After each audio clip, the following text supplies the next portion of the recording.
किसान भाइयों, कार्यक्रम कृषि दर्शन में एक बार फिर से आपका स्वागत है। कार्यक्रम की इसमें शुरुआत में हमने आपको बताया था कि आज हम बात कर रहे हैं राष्ट्रीय पशुधन मिशन के तहत उद्यमिता विकास योजना के बारे में।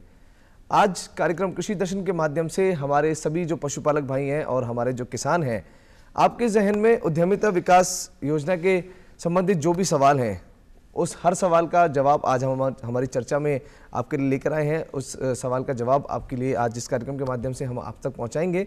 और साथ ही साथ हमारे सभी किसान भाइयों और दर्शकों को हम बता दें कि इस स्कीम से रिलेटेड अगर आपके जहन में कोई भी सवाल है तो आज आप हमसे हमारी फ़ोन लाइन पर कनेक्ट कर सकते हैं। हमारा फ़ोन लाइन नंबर है 2704098। हमारा दूसरा स्टूडियो नंबर है 2704999। और किसान भाइयों, जब आप हमें कॉल करें तो जयपुर का एसटीडी कोड 0141 लगाना ना भूलें। और अब आपको बता दें, कार्यक्रम में आज हमारे बीच पधारे हैं डॉक्टर ब्रजमोहन गोयल, जो कि उप निदेशक हैं पशुपालन विभाग। डॉक्टर साहब, आपका हमारे कार्यक्रम कृषि दर्शन में बहुत बहुत स्वागत है। नमस्ते सर। और किसान भाइयों, आप सबको बता दें कि राजस्थान में उद्यमिता विकास योजना, या मैं बात करूं NLM उद्यमिता योजना से संबंधित जो भी जांच है, चाहे फिर वो डॉक्यूमेंट्स की हो या आवेदन से रिलेटेड कोई भी जांच करनी हो, तो डॉक्टर ब्रजमोहन गोयल ही सर, आप ही राजस्थान देखते हैं। तो आज हम हर संभव कोशिश करेंगे कि हमारे सवालों का और हमारे किसान भाइयों के सवालों का जवाब आपसे ले सकें। तो डॉक्टर साहब, सबसे पहले कार्यक्रम में हम आपसे ये जानना चाहेंगे कि NLM उद्यमिता योजना जो है, जिसके बारे में हम बात कर रहे हैं, ये योजना क्या है? नमस्कार किसान भाइयों। राष्ट्रीय पशुधन मिशन उद्यमिता विकास कार्यक्रम भारत सरकार की एक बहुत ही महत्वपूर्ण योजना है। ये एक अनुदानित योजना है जिसके तहत पशुपालन से संबंधित गतिविधियों में आप आवेदन कर योजना का लाभ उठा सकते हैं। इस स्कीम के तहत पशुपालन गतिविधियों में जैसे ग्रामीण मुर्गी पालन है जी, भेड़ बकरी पालन है, सूकर पालन है और हरा चारा उद्यमिता विकास कार्यक्रम में आप आवेदन कर इस योजना का लाभ उठा सकते हैं। हाल ही में भारत सरकार ने इसमें कुछ और घटक जोड़े हैं, जैसे अश्व पालन का है, ओष्ठ पालन का, और गधर पालन में भी आप आवेदन कर इस योजना का लाभ उठा सकते हैं जी। तो डॉक्टर साहब, आपने बताया कि NLM उद्यमिता योजना ये है।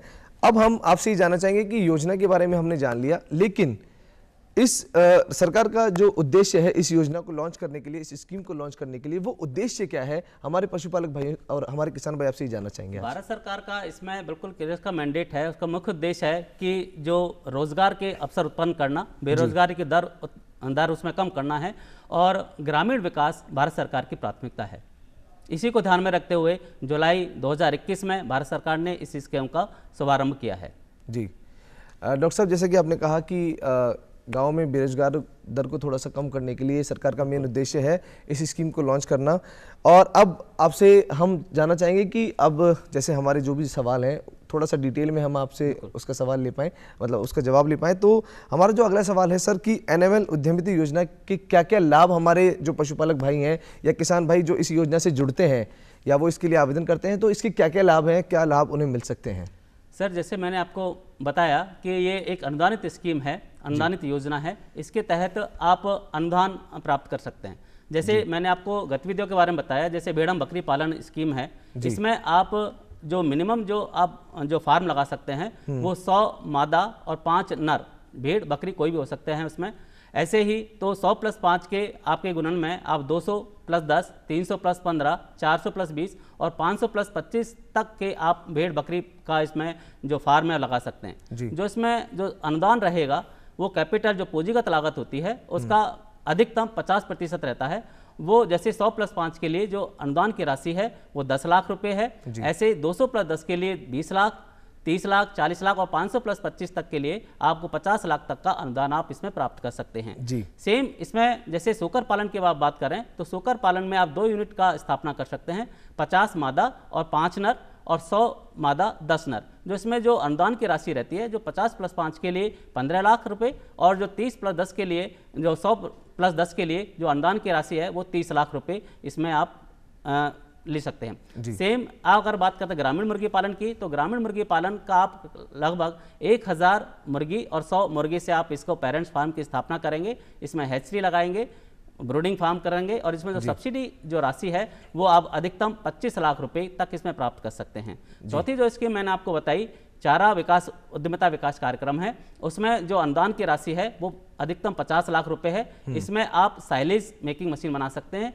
हे बना सकते हैं, ब्लॉक बना सकते हैं और टोटल मिक्स राशन इसको बना, मिश्रित राशन जिसको हम बोलते हैं, आप उसमें वो इसमें योजना में आप आवेदन कर इसका फ़ायदा उठा सकते हैं। अभी जो हाल ही में जो हमने चर्चा की है, जैसे इसमें भारत सरकार ने इसमें अश्व पालन का है, तो अश्व पालन में भी जो आपके सब्सिडी है वो 10 मादा और 2 स्टालियन, मतलब मेयर और 2 स्टालियन के लिए आप 50 लाख तक की सब्सिडी आप इसमें ले सकते हैं। ऐसे ही जो डंकी है गदर्भ के लिए, इसमें 50 प्लस 5 के लिए आप इसमें 50 लाख तक का अनुदान प्राप्त कर सकते हैं। और उष्ट के लिए भी आप इसमें जैसे 10 प्लस 1 अगर आप करते हैं तो जो घुमंतु जो उसके रहते हैं, जिसमें हमें स्टोर की जरूरत नहीं, स्टोर फीडिंग की जरूरत नहीं रहती है, उसमें आप 3 लाख का अनुदान ले सकते हैं। 10 प्लस 5 जो इसमें आपको घर में आपको अगर ऊँटों को रखना है तो उसमें आप 5 लाख तक का अनुदान ले सकते हैं। और अगर इसी में जैसे 50 प्लस 5 आप अगर ऊँट पालन करते हैं तो उसके लिए आप 25 लाख का अनुदान ले सकते हैं। और 100 प्लस 10 जो ऊँट हैं आप उसके लिए 50 लाख तक का अनुदान का आप राशि प्राप्त कर सकते हैं। जी डॉक्टर साहब, अब हमारे साथ कार्यक्रम में एक किसान कॉलर जुड़े हैं, आइए जानते हैं कि क्या है उनका इस स्कीम से रिलेटेड सवाल। हेलो सर जी, नमस्कार। नमस्कार जी किसान भाई, क्या नाम है आपका? मेरा नाम सुरेंद्र कुमार है सर। जी, कहाँ से बात कर रहे हैं आप? बाड़मेर से सर। बाड़मेर से, बताइए आपकी क्या सवाल है इस योजना से रिलेटेड? सर, इस स्कीम के अंदर गवर्नमेंट का ट्रेनिंग सर्टिफिकेट जरूरी है क्या? क्योंकि आजकल प्राइवेट ट्रेनिंग साइट में खूब जगह चल रहे हैं, उनसे ट्रेनिंग लेके अप्लाई करा तो वो वैलिड होगा क्या? जी डॉक्टर साहब, किसान कॉलर जानना चाहते हैं कि इस योजना का लाभ लेने के लिए या इस कोई भी किसी तरह की ट्रेनिंग या गवर्नमेंट का कोई सर्टिफिकेट जरूरी है? बिल्कुल, ये हम आगे दस्तावेज हम बताएंगे, पर बाकी जो आप बिल्कुल सही है कि आपको इसमें या तो प्रशिक्षण प्रमाण पत्र जो भी सरकारी संस्था से आपका लिया होना चाहिए, या अगर उसका अभाव है तो आपका जो हमारे लोकल वेटनरी ऑफिसर है वहाँ का उसका अपने, अगर ये आप काफ़ी वर्षों से आप कर रहे हैं तो उससे अनुभव प्रमाण पत्र लेकर भी इसमें आवेदन कर सकते हैं। तो दोनों में से दोनों जो दस्तावेज हैं उसमें से प्रशिक्षण या आवेदन अनुभव प्रमाण पत्र आपके पास एक जरूर होना चाहिए। तो हम आशा करते हैं कि हमारे किसान कॉलर को अपने सवाल का सही और जवाब मिला होगा, महत्वपूर्ण जवाब। अब डॉक्टर साहब, क्योंकि हम बात कर रहे थे अनुदान की, सब्सिडी के बारे में आप बता रहे थे कि सरकार की तरफ से बहुत अच्छे अमाउंट में सब्सिडी दी जा रही है, बहुत अच्छे अमाउंट में सब्सिडी दी जा रही है। तो अब बात आती है कि सब्सिडी प्राप्त करने के लिए जो पात्रता है या जो मानदंड है वो क्या है, हमारे किसान भाई किस तरह से इस सब्सिडी को ले सकते हैं, इसके बारे में आप थोड़ा सा बताइए। इसमें जो सबसे बड़ी पात्रता है, तो जैसे आपने अभी कॉलर भाई ने पूछा था कि इसमें तो प्रशिक्षण या अनुभव प्रमाण पत्र का उसमें होना जरूरी है जी। उसमें सबसे दूसरा जो इम्पोर्टेंट जो उसमें है कि वो उसमें बैंक से ऋण लेने की पात्रता हो, मतलब उसमें उसके क्रेडिट इतनी अच्छी हो कि वो बैंक से ऋण ले पाए, और उसमें जमीन जो लैंड भूमि है या तो खुद की हो उसके पास या फिर उसने रजिस्टर्ड लीज करवाई हो। ये 3 पात्रता मुख्य हैं जिसके लिए वो, अगर ये तीनों पात्रता उसके पास हैं तो वह स्कीम में वो आवेदन कर सकता है। जी, तो किसान भाइयों, जैसे कि आपने देखा कि इन तीनों पात्रताओं को आपको कंप्लीट करना है, उसके बाद आप इस स्कीम का सब्सिडी का जो लाभ है वो ले सकते हैं। सर, अब बात आती है कि सब्सिडी में पात्रता, यानी कि जो भी पात्रता रिक्वायरमेंट है वो आपने बता दी हमारे किसान भाई को। अब बात आती है कि इसके लिए आवेदन कैसे करें, क्योंकि किसी भी अनुदान का लाभ लेने के लिए ये पता होना बहुत ज़रूरी है कि इसका आवेदन इसके लिए कहाँ किया जा सकता है। कोई पोर्टल है या फिर किस सरकारी कार्यालय में जाके कर सकते हैं? किसान भाइयों, इसका इस जो स्कीम में आवेदन करेंगे ये ऑनलाइन आवेदन आप करेंगे, हार्ड कॉपी में या ऑफलाइन आवेदन हम स्वीकार नहीं करते। इसमें आपको ऑनलाइन आवेदन करना है, जिसका जो साइट का नाम है वो आपको डिस्प्ले हो रहा है, नहीं तो www.nlm.udyamimitra.in पर आप ऑनलाइन आवेदन कर सकते हैं। आवेदन करने का तरीका, आपके मोबाइल नंबर से आप इसमें OTP जनरेट होगा, और मेरी आपसे ये इसमें मेरी एक सलाह है कि जब भी आप मोबाइल नंबर जो एंटर करें वो आपका खुद का होना चाहिए, किसी ई मित्र का या किसी अन्य पर्सन का नहीं होना चाहिए, क्योंकि हम एप्लीकेशन के साथ जब भी आपको कोई रिटर्न करेंगे, आगे फॉरवर्ड करेंगे, या हम कमी के लिए आपको जब उस एप्लीकेशन को आपके पास वापस भेजते हैं तो आपको पता रहना चाहिए कि ये एप्लीकेशन मेरे पास क्यों आई है। अगर आप किसी ई मित्र वाले का या किसी अन्य पर्सन का आप मोबाइल नंबर से OTP करके उसमें अगर आप रजिस्टर करेंगे तो आप उससे अनभिज्ञ रहेंगे और आपकी जो एप्लीकेशन है वो काफ़ी टाइम से पेंडिंग पड़ी रहेगी आपके पास ही। तो ये आपको ध्यान रखना है कि आपके ऑनलाइन आवेदन करना है। साइट का नाम मैंने आपको बता दिया कि आपको इसमें आवेदन करना चाहिए, और इसके साथ साथ जो आवश्यक दस्तावेज हैं वो भी आपको ऑनलाइन आवेदन के समय ही एक साथ आपको अपलोड करने हैं। जी। आवेदन जो आप कर रहे हैं उसमें एक दूसरी बात आपको ध्यान रखने वाली बात यह है कि इसमें आपका बैंक का इन्वॉल्वमेंट रहता है। आपको जो बैंक से भी आपको ऋण लेना पड़ता है, तो आप बैंक का चुनाव उस हिसाब से करें कि आपके एक तो जहां आप एनिमल शेड बनाना चाह रहे हैं वो उसके क्षेत्र में हो और वो आपको लोन दे दे। मतलब आप उस बैंक का चुनाव करें जो आपको लोन देने की मतलब उसमें स्वीकृति वो दे दे। जी सर, अब बात आती है कि हमारे पशुपालक भाई या किसान भाइयों ने आवेदन कैसे करना है। आपने बताया कि इस पोर्टल के माध्यम से वे आवेदन कर सकते हैं। अब किसी भी किसान भाई ने या पशुपालक भाई ने आवेदन कर दिया, अब वो अपनी स्थिति जानना चाहता है, अपने आवेदन पत्र की स्थिति जानना चाहता है कि उसके आवेदन पत्र का वो अगर फॉलोअप लेना चाहता है तो वो किस तरह से ले सकता है, कैसे अपनी जानकारी प्राप्त कर सकता है? किसान भाइयों, इसमें बहुत ही सरल है। जैसे आपने आवेदन कर दिया, हम आपके दस्तावेजों का उसका मूल्यांकन करेंगे, उनका जांच करेंगे। अगर हमें कोई दस्तावेज कमी लगी तो हम उसको आपको वापस करेंगे। तो उसका जैसे हम आपको वापस करते हैं तो आपके जो रजिस्टर्ड मोबाइल नंबर पर है और जो ईमेल आपने लिखा है उस पर आपके मैसेज आता है और उस आप मैसेज को पढ़कर आप दोबारा जो हमने आपके दस्तावेजों में कमी के लिए आपको कहा है वो आप उसको पूरी कर सकते हैं। तो आपको अपने जो एप्लीकेशन के बारे में पूरी ज्ञानता आपके मोबाइल नंबर पर ही, आपके रजिस्टर्ड मोबाइल नंबर पर ही मिल जाएगी। सर, आपने कहा दस्तावेजों की बात आई, तो इस सब्सिडी का लाभ लेने के लिए आवश्यक दस्तावेज कौन कौन से हैं वो भी आप हमें बताइए कि हमारे जो किसान भाई हैं, जो दर्शक हैं, उन्हें कौन कौन से आवश्यक दस्तावेज चाहिए अपलोड करने के लिए। बिल्कुल, तो किसान भाइयों सबसे पहले आप लिख लें, इसमें एक बिल्कुल आप इसको जहन में बैठा लें कि आपको कौन कौन से आवेदन चाहिए, क्योंकि अगर एक भी आवेदन आपने एक भी दस्तावेज आपने नहीं उसमें अपलोड किया पोर्टल पर तो हम आपकी एप्लीकेशन को वापस कर देंगे और उसमें अननेसेसरी आपका टाइम और ज़्यादा लग जाएगा। तो सबसे पहला जो दस्तावेज है वो आपका आधार कार्ड या आपका जो एड्रेस प्रूफ है उसका हमें दस्तावेज उसमें अपलोड आपको करना है। आप पैन कार्ड, दूसरा आपको पैन कार्ड करना है। तीसरा 6 महीने का बैंक स्टेटमेंट आपको अपलोड करना है। चौथा आप इसमें कैंसिल चेक आप उसी बैंक का अपलोड करेंगे जो जिससे आप ऋण ले रहे हैं। तो कैंसिल चेक पे आपका नाम प्रिंट होना चाहिए और कैंसिल जो उसका बैंक का नाम भी उसमें साफ ऊपर क्लियर आना चाहिए। पांचवा जो इसमें दस्तावेज है वो आपका खुद का फोटोग्राफ है, जो पोस्टकार्ड साइज फोटो है वो आप उसमें अपलोड कीजिए।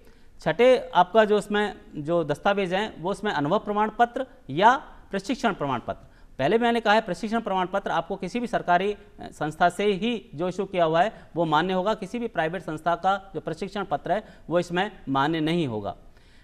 अगला जो दस्तावेज है वो है आपके भूमि के दस्तावेज।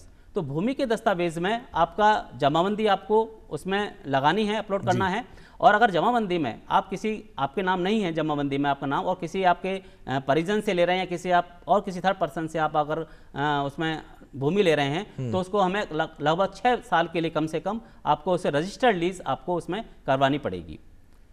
जमीन आपके पास लगभग जैसे हम बताते हैं 100+5 के लिए आपको मिनिमम जो भूमि की जरूरत है वो लगभग 0.1 हेक्टेयर यानी कि लगभग 0.4 बीघा आपको आवश्यकता पड़ती है 100+5 के लिए। अगला जो दस्तावेज है उसमें है कि आपको विस्तृत प्रोजेक्ट रिपोर्ट का मतलब है कि जो अपना योजना चालू कर रहे हैं तो उसमें आपका परमानेंट खर्चा जो पूंजीगत लागत है वो आप कितना खर्चा होगा, रिकरेंट खर्चे जो आवर्ती खर्चे हैं वो उसमें कितने होंगे, आपको first year, second year, third year उसमें कितना आपका इनपुट किया, कितना उसमें खर्चा किया और कितना शुद्ध लाभ आपको हुआ। तो ये पूरी आपको डीपीआर में जो विस्तृत प्रोजेक्ट रिपोर्ट में उसमें आपको शामिल करना पड़ेगा। पिग जो सुअर और पोल्ट्री के मामले में अगर आप इसमें आवेदन करते हैं तो हमें जो लोकल जो वहाँ के जो एडमिनिस्ट्रेशन है वहाँ पे उसके अनापत्ति प्रमाण पत्र हमें उसमें आवश्यक है। ये महत्वपूर्ण दस्तावेज हैं, वो आपको एक साथ ही एप्लीकेशन के साथ इसमें आपको अपलोड करने हैं। जी, तो हमारे किसान भाइयों और दर्शकों जो भी ये कार्यक्रम देख रहे हैं आपको पता चल गया होगा कि कौन कौन से आवश्यक दस्तावेज हैं जिन्हें आपको अपलोड करना है। सर, अभी डॉक्टर साहब आप जैसे बात कर रहे थे, बैंक की भी बात हो रही थी, ऋण की भी बात हो रही थी, हमारे किसान भाइयों को बैंक से भी संपर्क करना पड़ेगा। तो अगर ऋण अगर कोई लेना चाहता है तो कौन कौन से बैंक है जिनसे वो संपर्क कर सकते हैं ऋण के लिए? सर, इसमें है तो बैंक का पात्रता, इसमें बैंक का होना जिसमें जरूरी है कि जो आप टोटल प्रोजेक्ट कॉस्ट है आपकी उसका ये मिनिमम भारत सरकार के अनुसार आपको 10% तो आपको खुद का लगाना ही लगाना है। मतलब आवेदक का हिस्सा इसमें कम से कम 10% होना ही होना है। तो जो बाकी जो अमाउंट है वो कुछ आपको सब्सिडी मिलेगी और बाकी आपको बैंक लोन लेना है। तो बैंक जो पूछ रहे हैं कि बैंक कौन सा हो सकता है, तो बैंक इसमें लगभग सभी बैंक इसके लिए पात्र हैं।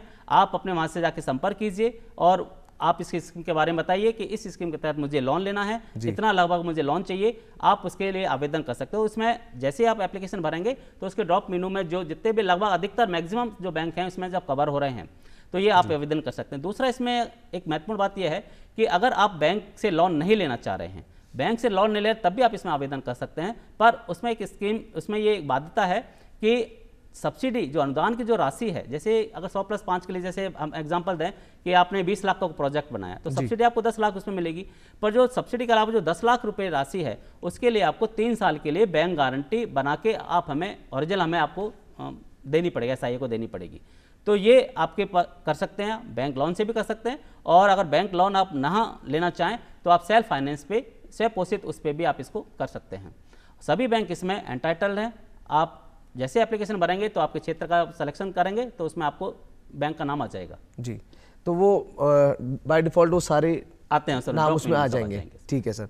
अब बात आती है सर कि इस सब्सिडी, इस स्कीम का लाभ लेने के लिए किसान भाइयों ने पात्रता भी देख ली, अपलोड भी कर दिए अपने सारे दस्तावेज। अब बात आती है कि सब्सिडी जारी कैसे होगी, अनुदान जो है वो जारी कैसे होगा, इस बारे में आप हमें डिटेल में बताइए कि जो सब्सिडी है इसका किस तरह से फॉर्मेट रहता है कि वो किस तरह से हमारे किसानों तक, पशुपालकों तक पहुंच पाती है। ये सर आपका बहुत अच्छा क्वेश्चन है, और पशुपालकों के जो हमारे पास जो फोन आते हैं अधिकतर यही आते हैं कि सर हमने अप्लाई कर दिया है, अब हमारी सब्सिडी कब आएगी। तो मैं इसको इस योजना के तहत जो पूरे जो चरण है वो मैं आपको विस्तार से समझा देता हूँ, तो कोशिश करेंगे कि आपकी जो जिज्ञासा है वो शांत हो जाए। तो जैसे ही आपने आवेदन किया, ऑनलाइन आप आवेदन करेंगे, ऑनलाइन आवेदन करने के बाद जितने भी जो महत्वपूर्ण दस्तावेज मैंने आपको बताए हैं वो आप उसको अपलोड करेंगे। SIA स्टेट इंप्लीमेंटिंग एजेंसी जो हमारे डायरेक्टरेट पशुपालन निदेशालय में है, वो उसके आपके दस्तावेजों को जांच करेगी। अगर आपके दस्तावेज पूर्ण पाए गए और सही हैं तो हम उस जो आपकी जो आवेदन है उसको, जो आपने जो बैंक का नाम जिसमें हमने सजेस्ट किया है कि मैं फला बैंक से लोन लेना चाह रहा हूं, हम पोर्टल के माध्यम से ही हम बैंक को आगे भेज देंगे। आप ध्यान रखने वाली बात है, क्योंकि हम कभी भी किसी भी बैंक को ऑफलाइन मेल नहीं करेंगे। काफ़ी सारे बैंकों के पास आपको कहते हैं कि सर बताइए क्या इसमें डिस्पैच नंबर क्या है, या जो उन्होंने जो लेटर डिस्पैच किया है वो आप दीजिए। तो आप बैंक वालों को कहिए कि सर इसमें हम कोई भी, हमारे यहाँ से कोई भी मेल आपको फॉरवर्ड नहीं होती, हम सीधे जैसे आपने दस्तावेज पूरे किए हम उसको फॉरवर्ड करते हैं पोर्टल के माध्यम से। तो पोर्टल पर ही वो जो बैंक वाले हैं उसको देखेंगे। आपका जो साइट है वो जो www.nlm.udyamiत्र.in है, लेकिन जो बैंक वाले जो उसको असेस करेंगे वो पोर्टल उद्यमी मित्र पर उसको देखेंगे।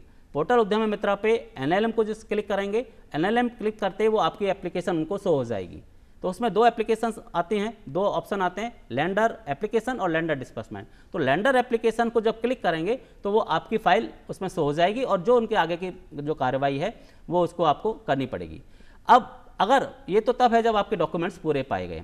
अब मान लो कोई आपके दस्तावेज या DPR में कोई गड़बड़ है, या आपके जो कैलकुलेशन सही नहीं है, या आपने बैंक का चुनाव गलत कर दिया, उसका IFSC कोड सही नहीं है, तो हम उस स्थिति में आपकी एप्लीकेशन को वापस दस्तावेज पूर्ण करने के लिए आपको वापस भेजते हैं। इसका मैसेज आपको जो रजिस्टर्ड मोबाइल नंबर है उस पर जाएगा। आप उसको दस्तावेज को पुनः हमें अपलोड करेंगे, हमारे SIA की जो टीम है उसको पूरा आप परीक्षण करेगी, और फिर जो नेक्स्ट प्रोसेस जैसे उसको बैंक को भेजेगी। बैंक से जब अगर आपको, बैंक हम क्यों भेजते हैं, जो बैंक इसलिए भेजते हैं कि जो आपने एप्लीकेशन भरते समय उसमें ये लिखा है कि मैं इतना अमाउंट, इतनी राशि बैंक से लूँगा, तो जो बैंक से जो आपने लिखा है हमें उतनी राशि का उसमें सैंक्शन लेटर, यानी कि जो लोन सैंक्शन लेटर है वो बैंक द्वारा अपलोड किया जाएगा। बैंक द्वारा जब उसमें अपलोड कर दिया जाएगा तो हम स्टेट इम्प्लीमेंटिंग एजेंसी को उसको फॉरवर्ड करेंगे। स्टेट इम्प्लीमेंटिंग एजेंसी एक स्टेट लेवल पर राज्य स्तरीय एक कमेटी है SLEC, उसमें जो सचिव महोदय उसकी अध्यक्षता में है, वहाँ उसका अवलोकन होगा दोबारा, और अवलोकन के अगर हमारे पे अप्रूवल मिलता है तो उसको हम भारत सरकार को आपकी फाइल को भेज देंगे। भारत सरकार टाइमली वहाँ पर उनकी मीटिंग होती है, और प्रोजेक्ट अप्रूवल कमेटी की जब मीटिंग होगी तो आपकी जो एप्लीकेशन है उसका दोबारा इवैल्यूएशन होगा, और वहाँ से अप्रूवल के बाद वो आपकी फाइल वापस बैंक को आती है। बैंक में क्यों आई है? बैंक इसलिए आई है कि जो आपने लोन अमाउंट मांगा है, अब वो कहते हैं भाई इनका प्रोजेक्ट हमने सैंक्शन कर दिया है, और आप इसको जो लोन है वो कम से कम 25% राशि आप इनके खाते में डाल दीजिए। तो 25% की राशि जब डालेंगे तो उसके फॉर्मेट 1 है, फॉर्मेट 1 बैंक द्वारा पोर्टल पर ही अपलोड किया जाएगा। इसमें ध्यान रखें कि जो इंफॉर्मेशन है वो एप्लीकेंट की ना होके बैंक की आएगी। जो उसमें अकाउंट नंबर है, जो सब्सिडी अकाउंट जो बैंक का आएगा, उसमें काफ़ी सारे हम एप्लीकेशन इसलिए वापस भेज देते हैं कि वो एप्लीकेंट का अकाउंट नंबर उसमें डाल देते हैं, जबकि वो बैंक का अकाउंट नंबर आएगा जिसमें उनकी सब्सिडी आनी है जी। तो वो आपको करना है। इसके बाद तो जो डिस्बर्समेंट हुआ वो प्लस आपका एप्लीकेंट शेयर है, इससे आप अपना कंस्ट्रक्शन का काम शुरू करेंगे। इससे पहले आप कंस्ट्रक्शन का काम नहीं करेंगे, चालू नहीं करेंगे, तो ये आप कंस्ट्रक्शन का चालू करेंगे और जो कंस्ट्रक्शन का काम लगभग 80% जब आपका कंप्लीट हो जाएगा तो आप SIA को इन्फॉर्म करेंगे।